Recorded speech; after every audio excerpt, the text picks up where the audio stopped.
Hello guys, welcome to our channel. This is Teja. అయితే పిఠాపురంలో వర్మ గారి పైన జన సైనికులు దాడి చేశారంటూ కూడా ఒక 3 డేస్ నుంచి మనం ఈ వార్త ఒకటి చూస్తున్నాం. అయితే ఇప్పటికీ ఒక క్లారిటీ రాలేదు, అసలు దాడి చేసింది ఎవరు, నిజానికి జన సైనికులే దాడి చేశారా లేకపోతే వేరే ఎవరన్నా దాడి చేసి జన సైనికుల మీదకి తోసేశారా, ఈ కోణంలో కూడా చూడాల్సి వచ్చింది. అండ్ ఒక క్లారిటీ అయితే వచ్చింది. పవన్ కళ్యాణ్ గారి దగ్గర వరకు కూడా ఈ న్యూస్ వెళ్ళింది. ఆయన దీనిపైన చాలా సీరియస్ అయ్యారు. ఖచ్చితంగా చంద్రబాబు నాయుడు గారు ప్రమాణ స్వీకారం అవ్వగానే దీనిపైన సీరియస్ యాక్షన్ తీసుకుంటారని చెప్పేసి కూడా మనం వింటున్నాం. అలాగే వర్మ గారు కూడా మీడియా ముఖంగా కొన్ని విషయాలు చెప్పుకొచ్చారు. ఏంటంటే గతంలో టీడీపీలో ఉన్న కొంతమంది జనసేన పార్టీలో చేరిన తర్వాత అతని మీద కక్ష పెంచుకుని ఈ దాడి చేశారు, కారు అద్దాలన్నీ బగదలు కొట్టేశారని చెప్పేసి విన్నాం.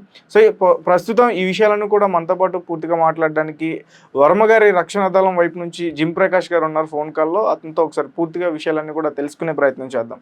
అన్న నమస్తే. అన్న నమస్తే. రైట్. సో వర్మ గారి దగ్గర నుంచి మీరు చాలా రోజుల నుంచి వర్క్ చేస్తున్నారు. వర్మ గారి రక్షణ దళం నుంచి మీరు ఎక్కువగా సపోర్ట్ ఇస్తున్నారు. అయితే మీరు అందరూ ఉన్నప్పటికీ వర్మ గారి పైన అటాక్ అసలు ఎలా జరిగిందన్న? యాక్చువల్లీ తమ్ముడు ఆ రోజు నేను వెళ్ళలేదు, కానీ అటాక్ జరగడం అనేది చాలా బాధాకరమైన విషయం. ఓకే. ఎందుకోసం అంటే కూటమికి కట్టుబడి రాష్ట్రంలో అంత కష్టపడి పనిచేసిన నాయకుడు, ఏకైక నాయకుడు వర్మ గారు. అవును.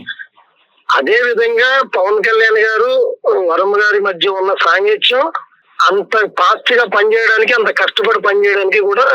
సో ఈ ఎలక్షన్ అయిపోయిన అనంతరం అంటే నాకు తెలిసి రాష్ట్రంలో పవన్ కళ్యాణ్ గారిని ఓడించడానికి వైసీపీ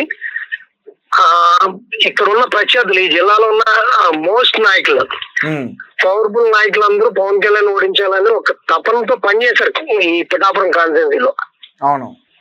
అయినా సరే ప్రజా చైతన్యం చేసి పవన్ కళ్యాణ్ గారు, వరం గారు, జన సైనికులు, తెలుగు తమ్ముళ్ళు కూడా కలిసి పవన్ కళ్యాణ్ గారిని అత్యధిక మెజారిటీతో నెగ్గించారు. రైట్. అంటే ఎవరు కూడా ఊహించలేదు అంత మెజారిటీ వస్తుందని. అసలు పవన్ కళ్యాణ్ గారు ఓడిపోతున్నారని ఇక్కడ ఉన్న కాపు సామర్థ్యమైన నాయకుడు ముద్దగడ పద్మనాభ గారు నేను పేరు మార్చుకుంటానని శపథం చేశాడు. అవును.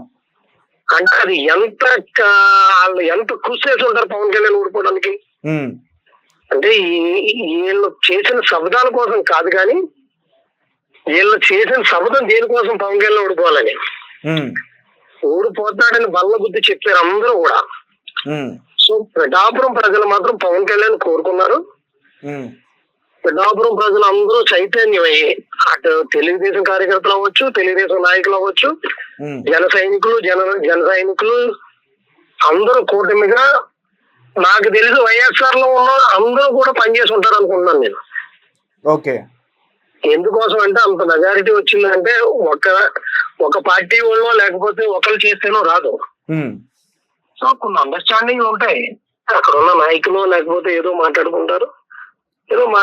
అక్కడ మాట్లాడినంత మాత్రాన అక్కడ ఏ అన్యాయం జరిగిందో అధిష్టానానికి తెలియజేయాలి. లేకపోతే ఒకవేళ నిజంగా వాళ్ళకి అన్యాయం జరుగుతుంది అనుకుంటే అక్కడ ఉన్న పార్టీ ఎవరైతే ఉన్నారో, ఇక్కడ ముఖ్య నాయకులు ఎవరైతే ఉన్నారో వాళ్ళకి చెప్పాలి, మాట్లాడుకోవాలి. ఓకే. ఇలా కొట్టేసుకోవడం, ఇలాగ అద్దాల పక్కన కొట్టాడు, దారిలో మనిషిని చంపేస్తానండాలైతే ఈ కాన్స్టిట్యున్సీలో లేవు ఎటువంటి. అంటే ఇప్పటి వరకు అలాంటి ఎప్పుడు జరగలేదు నాకు తెలిసి. నేనే ఒక 4 ఎలక్షన్ పనిచేశాను. ఓకే. ఇటువంటి కల్చర్ మేము ఎప్పుడు చూడలేదు. ఎలక్షన్ అయిపోయింది తర్వాత అందరూ కలిసి ఉంటారు. సో ఏ పార్టీ వచ్చినా సరే పిఠాపురం అభివృద్ధి చెందాలన్న తపంతో ఉంటారు. ఒకవేళ అపోజిషన్ పార్టీ వైఎస్ఆర్ కాంగ్రెస్ వాళ్ళు చేశారనుకుంటే దాన్ని వేరే కోణంలో చూడొచ్చు. అంటే దాన్ని అట్లా చూడడానికి కూడా లేదు కదన్నా, ఎందుకంటే వర్మ గారే డైరెక్ట్ గా చెప్తున్నారు కదా. వర్మ గారు డైరెక్ట్ గా చెప్తున్నారు. వర్మ గారు చెప్పడం కోసం కాకుండా మేము కూడా ఉన్నాం కాబట్టి సిచ్యువేషన్ జరిగే టయానికి మేము వెళ్ళాం. అయిపోయింది. అప్పటికే అద్దాలు పగలు కొట్టేసారు. అక్కడి నుంచి మేము కూడా సార్ని సేఫ్ గా తీసుకొచ్చాం. అంటే నార్మల్ గా ఏదన్నా ధ్వంసం చేసి భయపెట్టే విధంగా చేశారా, లేదంటే డైరెక్ట్ గా వర్మ గారిని అటాక్ చేయడానికి వచ్చారా అనుకోవచ్చా? అంటే అక్కడ ఉన్న పరిస్థితిని బట్టి వర్మ గారిని అటాక్ చేయాలని అనుకున్నారో అని నా అభియోగం. ఓకే.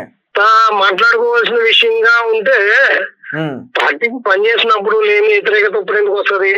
అవును. సో అక్కడ ఉన్న కొత్తగా కొంతమంది వరం గారు అన్నట్టుగా కొంతమంది టీడీపీని వీడి ఒక 3-4 నెలల క్రితం జనసేనలో జాయిన్ అయ్యారు.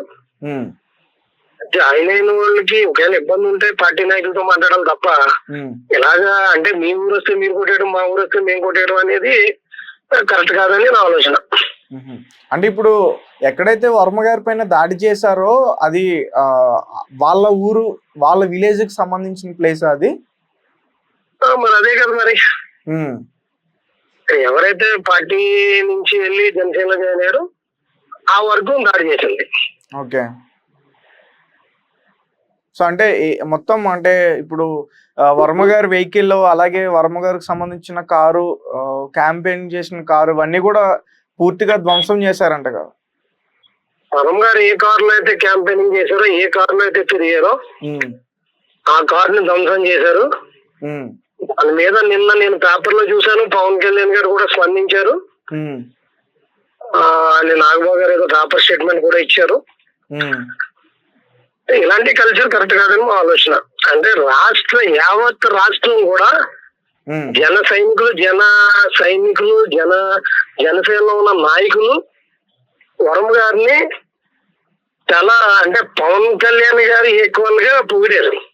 అవును, మా నాయకుడి గురించి కష్టపడి పనిచేసిన ఏకైక నాయకుడు వరం గారు, మేము ఆయన కృతజ్ఞతలు చెప్తున్నాం, ఇలాంటి అన్ని చెప్పుకొచ్చారు. ఈ సిచ్యువేషన్ లో ఇటువంటి సిచ్యువేషన్ జరగడం చాలా బాధాకరం. ఓకే. అంటే ఒక వర్మ గారి అభిమానిగా మీరేమనుకుంటున్నారన్న, అంటే ఇలాంటి సిచ్యువేషన్ జరిగింది కాబట్టి?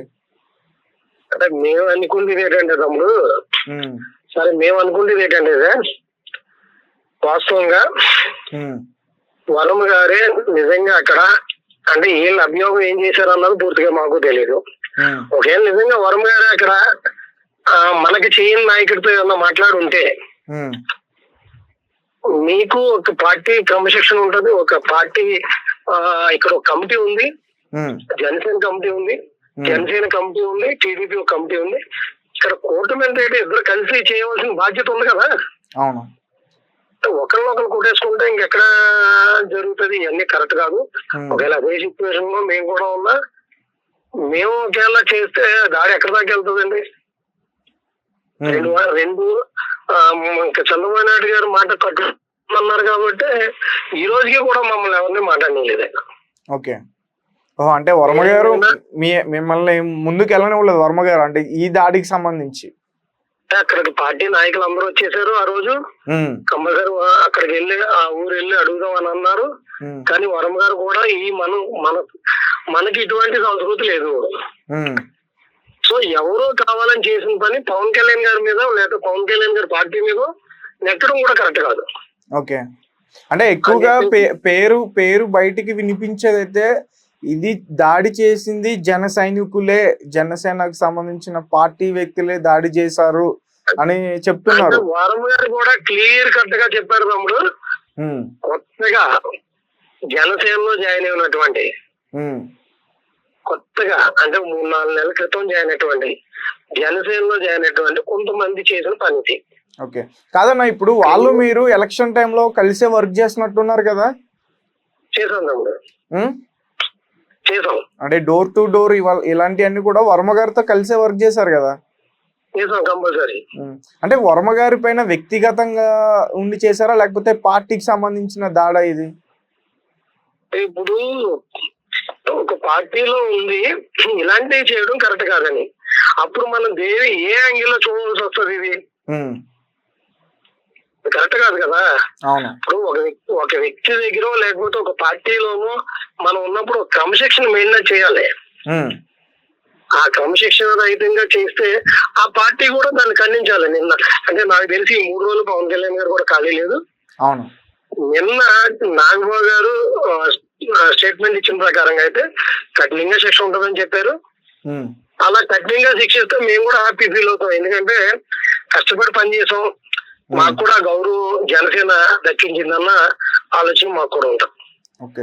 అంటే ఒక సీటు త్యాగం చేసి తను గెలుస్తానన్నప్పటికీ త్యాగం చేసి అది పవన్ కళ్యాణ్ గారికి ఇచ్చి గెలిపించుకున్నారంటే అది నిజానికి చిన్న విషయం కాదన్నా. రైట్. అయితే మరి ఇప్పుడు ఇదే స్టేట్మెంట్ పవన్ కళ్యాణ్ గారు జనసేన టీడీపీ కూటమి మీటింగ్ పెట్టి ఇక్కడ వరుణ్ గారు ఇండిపెండెంట్ గా పోటీ చేసినా నెగ్గగలరు, కానీ కూటమికి కట్టుబడి వరుణ్ గారు నాకు పనిచేయడానికి ముందుకు వచ్చినందుకు నేను నా పూర్తి గెలుపు బాధ్యత వరుణ్ గారి చేతిలో పెడుతున్నాను అని మీరందరూ సహకరించండి, నేను వరుణ్ గారు గుండెల్లో పెట్టి చూసుకుంటానని చెప్పారు ఆయన. పవన్ కళ్యాణ్ గారికి మేము కూడా 2 చేతులు పెట్టి నమస్కరించాం దానికోసం. ఓకే, అంటే అందరం కూడా చూసారు. ఏంటంటే పిఠాపురంలో పవన్ కళ్యాణ్ గారి పర్యటన చాలా తక్కువ, ఎక్కువగా వర్మ గారే అక్కడ ఇది చేశారన్నది అందరికీ తెలిసిందే కదా. అందరికీ తెలిసింది. నాకు తెలిసి వర్మ గారు లాస్ట్ ఎలక్షన్ కానీ బిఫోర్ ఎలక్షన్ కానీ ఆయనకి 40,000 పైచీలకి మెజారిటీ వచ్చినప్పుడు కూడా ఆయన అంత కష్టపడి ఉండరు నాకు తెలిసి. అంత విధంగా, ఎందుకంటే పవన్ కళ్యాణ్ గారికి మాట ఇచ్చాం, చంద్రబాబు నాయుడు గారికి పవన్ కళ్యాణ్ గారిని నెగ్గించి అప్పచెప్తానని చెప్పాం. ఈ మాటకి కట్టుబడి పనిచేయాలని మా పార్టీ నాయకులందరికీ కూడా సూచించారు. సో అదే విధంగా పార్టీ నాయకులు అందరూ కష్టపడి పనిచేశారు. అంత ఎండను కూడా చూడకుండా ఒక పక్కన మా మేడం గారు ఒక ఊరు తిరిగితే, ఒక పక్కన మా గిరీష్ ఒక ఊరు తిరిగితే, ఒక పక్కన వర్మ గారు తిరిగితే, ఒక పక్కన టౌన్ నాయకులు ఆ వార్డులో సంచరించేవారు.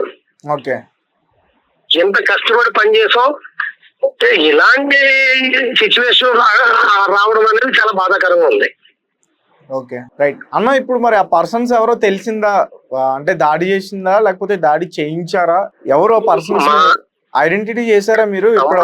సార్, ఎవరైతే దాడి చేయించారో, ఎవరైతే దాడికి పాల్పడ్డారో అవన్నీ కూడా మేము ఆ రోజు నైట్ చెప్పాం. మేము అంటే దీని మీద స్పందన పవన్ కళ్యాణ్ గారు ఇచ్చారు కాబట్టి మేము కూడా మాట్లాడలేదు. దానికి ఏం జరుగుతుందని చట్టం తన పని తను చేస్తుంది కదా. అవును, ఒక రోజు 2 రోజులు లేట్ అవుతుంది అంటే యాక్చువల్లీ పవన్ కళ్యాణ్ గారు నెగ్గిన తర్వాత ఇంకా కాన్స్టిట్యున్సీకి రాలేదు. సో కాన్స్టిట్యున్సీలో వరుణ్ గారిని ఏ రీతిగా చూస్తున్నారు అనేది పవన్ కళ్యాణ్ గారికి వరుణ్ గారికి మధ్య ఉంటది, కింద మా నాయకులకు ఉంటది. ఓకే, అంటే మీరు నమ్ముతున్నారా? అంటే ఇప్పుడు వర్మ గారికి బలమైన ప్రాధాన్యత ఉంటుంది ఆ కూటమిలో అని చెప్పి. కూటమిలో కంపల్సరీ బలమైన ప్రాధాన్యత ఉంటది. ఎందుకోసం ఉంటదంటే ఇచ్చిన మాట తప్పన నాయకులు ఇద్దరు కూడా, అటు చంద్రబాబు నాయుడు గారు అవ్వచ్చు, ఇటు పవన్ కళ్యాణ్ గారు అవ్వచ్చు, ఇద్దరు కూడా ఒక ఇద్దరు నాయకుల మధ్య మాట ఇస్తే తప్పనటువంటి వర్మ గారు పనిచేశారు.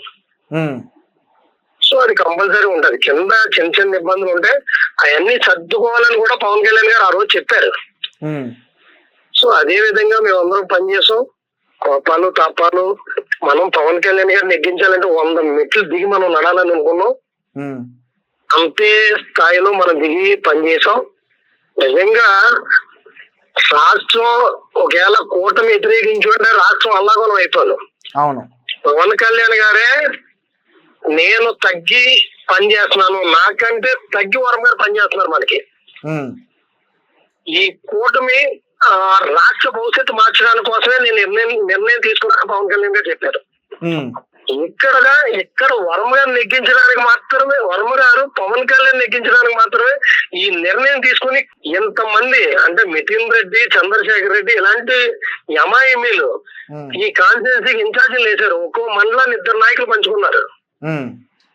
అలాగే అంతమంది పోటీలో కూడా వర్మ గారు ఒక పక్క వర్మ గారు, ఒక పక్క జనసేన నాయకులు కలిపి పవన్ కళ్యాణ్ గారిని ఈరోజు మీరు అందరూ చూసింది రిజల్ట్.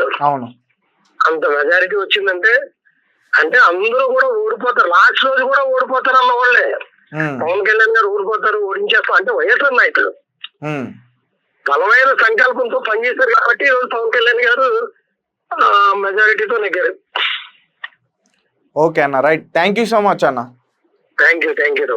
ఓకే, సో గైస్ చూసారు కదా, ఇది పరిస్థితి. నిజానికి అక్కడ వర్మ గారు చాలా కష్టపడ్డారు. వాళ్ళ ఫ్యామిలీ వాళ్ళు కూడా పవన్ కళ్యాణ్ గారిని గెలిపించడానికి చాలా సపోర్ట్ చేస్తారు. అయితే ఎలక్షన్ వరకు కూడా అక్కడ ఎలాంటి గొడవలు చేయకుండా, అంటే ఇది ఒక పార్టీ వారైతే కాదు, ఒక పార్టీకి సంబంధించిన గొడవ అయితే కాదు. ఎందుకంటే వర్మ గారి పైన గతంలో టీడీపీ వైపు ఉండి వర్మ గారికి సపోర్ట్ చేసిన వాళ్ళు టీడీపీని విడిచి ఎప్పుడైతే జనసేన పార్టీలోకి చేరారో వర్మ గారి పైన ఆయనకి అంత ప్రాధాన్యత ఇచ్చారు పవన్ కళ్యాణ్ గారు.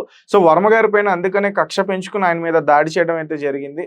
సో ఖచ్చితంగా పవన్ కళ్యాణ్ గారు దీనిపైన స్పందించారని కూడా మనం ఆల్రెడీ కొన్ని న్యూస్లో అయితే చూడడం జరిగింది. సో ఖచ్చితంగా యాక్షన్ తీసుకుంటారని మనం నమ్ముదాం. Thank you for watching. Thank you so much.